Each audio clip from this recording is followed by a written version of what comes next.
Se a evolução é real, por que ainda temos bactérias e outros organismos muito simples até hoje? Não era para eles terem evoluído também? Existe uma tendência comum de se associar diretamente à evolução à complexificação dos seres. Tende-se, por exemplo, a achar que um javali é mais evoluído do que uma bactéria. Isso é uma confusão conceitual. A evolução se refere ao sucesso reprodutivo das populações, enquanto a complexidade dos seres é uma consequência dessa necessidade de se adaptar para garantir o sucesso reprodutivo. As características físicas, no entanto, são muito diferentes entre seres com este grau de distância de parentesco evolutivo. Um javali demanda muito mais energia, tanto para viver quanto para se reproduzir, enquanto uma bactéria, que tem um tamanho muito menor e muito menos estruturas dentro dela, requer uma quantidade muito mais baixa e muito mais acessível de energia. Isso faz com que a população de bactérias cresça muito mais rápido do que a de javalis, em um mesmo período de tempo. O javali, portanto, não é mais evoluído do que a bactéria. Ele é apenas mais complexo. Mas então, os mesmos organismos que existem hoje na Terra existiam há 1 milhão de anos atrás? Não. Há 1 milhão de anos atrás, existiam organismos totalmente diferentes, que eram adaptados ao meio como ele era naquela época, que era muito diferente de como é hoje. Os organismos atuais descendem desses organismos prévios, todos compartilhando de uma mesma origem comum. Em alguns casos, de maior proximidade evolutiva, podem ser observadas algumas evidências dessa grande correlação. Compare as seguintes estruturas ósseas de um humano, um golfinho e de um morcego. Cada uma delas desempenha uma função diferente, porém mesmo assim é possível perceber que há uma origem comum próxima entre elas. Observe, por exemplo, os aspectos comuns entre os ossos dos três. Essas estruturas, de origem comum e funções diferentes, são chamadas de homólogas. Existem também as estruturas análogas, que são estruturas semelhantes na função que desempenham, porém têm origens evolutivas distantes. Esse é o caso das asas dos pássaros e das asas dos insetos, que têm um parentesco evolutivo muito distante, apesar de terem estruturas que cumprem os mesmos papéis. Pode-se falar, ainda, em partes do organismo que desempenham uma determinada função atualmente, mas que já desempenharam outras funções ao longo do processo evolutivo. Essas partes são chamadas de órgãos vestigiais.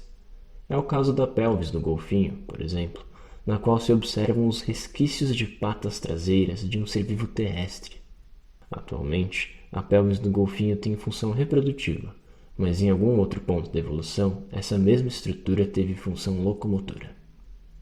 É o que acontece também no caso das práticas alimentares humanas, que, após milhares de anos de alimentação seletiva, levaram ao atrofiamento do apêndice. O apêndice já foi responsável pela digestão de celulose, porém atualmente ele desempenha funções no sistema imunológico. Existem também evidências da evolução por meio da comparação geográfica. É evidente a relação direta entre as características físicas das espécies e as condições impostas pelo meio em que habitam. As espécies, portanto, se adaptam a essas condições, e essa constante adaptação ao ambiente se traduz no processo de evolução. Populações de uma mesma espécie em lugares diferentes, portanto, podem se adaptar de maneiras diferentes, de forma que gradualmente se diferenciem até atingirem o ponto de especiação entre as duas. Esse processo pode acontecer por causa da migração de uma parcela da população para outro ambiente geográfico, com condições diferentes do anterior.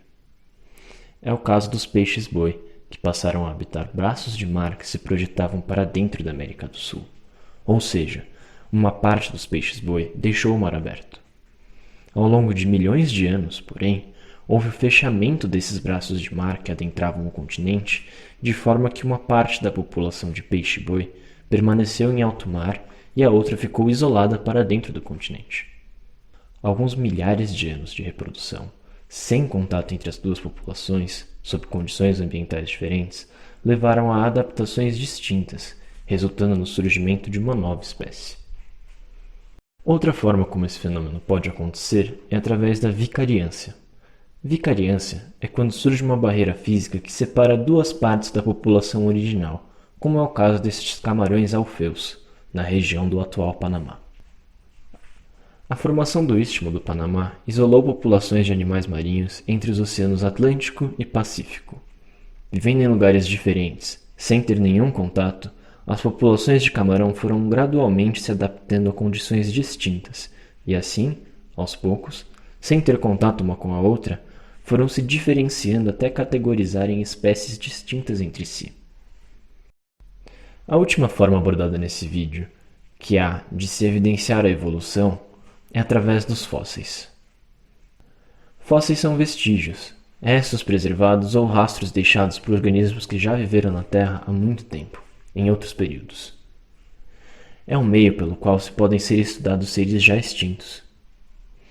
Os fósseis podem ser partes do corpo de um animal, por exemplo, com tecidos preservados, como é o caso dos mamutes encontrados congelados na Sibéria. Podem também ser estruturas cristalizadas ou mineralizadas de seres vivos, como restos de um fungo que existiu há 800 milhões de anos atrás, encontrado na República Democrática do Congo. 800 milhões de anos atrás. É a evidência de uma outra fase da vida no planeta Terra. Fósseis podem ser ainda vestígios de atividades exercidas pelos seres vivos, como pegadas, rastros, instrumentos ou até fezes. Um exemplo desse tipo de vestígio pode ser visto aqui no Brasil, no Parque Nacional da Serra da Capivara, onde se encontram centenas de pinturas rupestres feitas há milhares de anos atrás pelos ancestrais dos seres humanos que vivem hoje.